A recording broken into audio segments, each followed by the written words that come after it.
Now, it might be International Women's Day, but in 2022, can women really have it all? New research has shown that 63% of women are worn out trying to be supermum or a superwoman.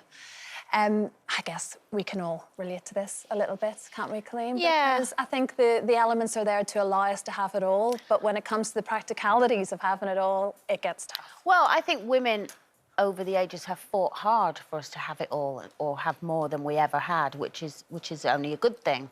But I think there's pressure on us now to have it all, or we want it all. And I think you can, but you can't give 100% to all of it.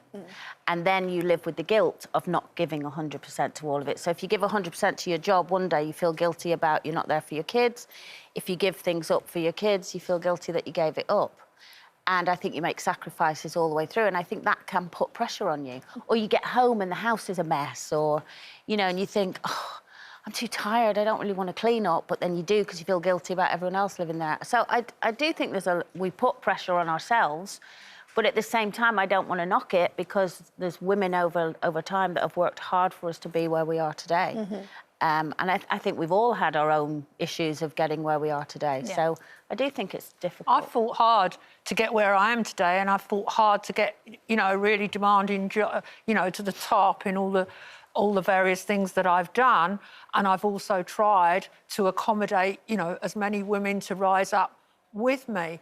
But isn't the issue that even if you don't have children, running a big job and being with someone, being in a relationship with someone means that you're constantly split in two, and that's without having children involved. Children. Yeah. Yeah. And then you have this thing about you have a home together and how much should you put into looking after that. I do think men do so much more now than they ever used to in terms of childcare and, you know, caring about what a home looks like and cooking and everything else. But the fact of the matter is that women still do too much, in my opinion, and beat themselves up about it. I think it's the beating yourselves up about it. Well, Colin and I were in Lorraine earlier on today. I was just saying that it's 50 years now. I find this really difficult. When I was carving out a career, but I wanted the career, you see, because both Colin and myself, we were singing. I mean, I was singing when I was 7. How old were you when you started to sing? 2. So I always had a bit of money. It might have only been 10 shillings, but I was used to having a bit of money myself and a bit of independence. But my husband then, when I was given a job, like I was going to be a singer, but I was given the job as a broadcaster. And my husband then said, listen, if you want to do it, but as long as you can pick the kids off from school and you can fill the fridge and you can have the dinner ready on the table, fine. But you see, Ireland then was very, very macho, and my dad would never let my mum work, and there was very little money in the house. But I grew up against this background. No wife of mine is going to work. I will look after the family. And so against that background, I wanted a career, and I do believe that I accept the guilt. And if the children are sick, so guilty. But if you want to do it, you'll find a way to do it. Oh, you can. And there's no doubt about it. And, you can, but there are sacrifices as well that you have to make. You know, I've given up great jobs that I've been offered because they've been down south and I live up north. I was offered a great musical when it first came out, and it was one of them where I thought, God, I'd love to do that.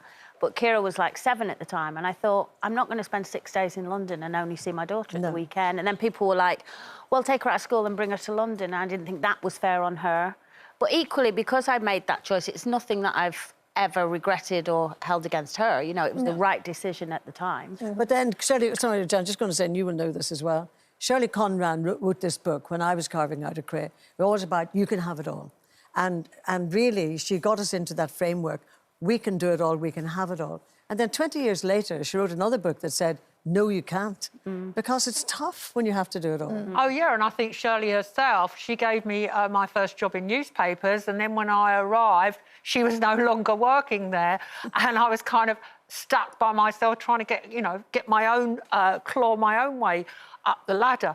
But one thing that amazed me, I was so ambitious at work and so pushy and always asking for pay rises and focused on my goal. And then when I married a man who was also very ambitious and wanted to network, I found myself, I'd go home after work, working really long hours, and I'd cook dinners for people he wanted to meet and he wanted to impress.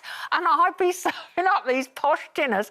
I found the book I used the other day. It was like Prue Smith's first dinner party cookery book, and I was doing 3 courses. I cannot believe I did that, and I did it at least once a week for 2 years, and it never even occurred to me till afterwards, like, hello, surely with 2 incomes in the house, someone could have paid, I could have got a bit of help in. But you put it on yourself to do. But that's interesting because part of this study is how women say they feel worn out. Yeah. And even just you saying that, because I think life becomes various shifts. It's like shift work. Yeah. And certainly today, this is actually coming here, this is lovely for me, but then another shift starts because then once I get home, it's dinner time, then you do bedtime, and then my last shift of the night is cleaning up the kitchen, getting everything tidy, and then getting yourself into bed. So it's like in stages throughout your entire day. Is there a little shift called listening to Frank shift that you have to... Yeah, that's there every day. That can happen any time. That phone can be picked up at any moment. Of course, that's always there. But it's... And then when people say you've got to take time for yourself, you're like, I don't quite know how to fit that bit into all the other shifts. But then think about how our mothers used to that, with no fridges, no washing machines, no anything. That was hard work. Yes, it was. No, of course it was. Well, we're feeling for you all if you're going through that struggle in this very moment.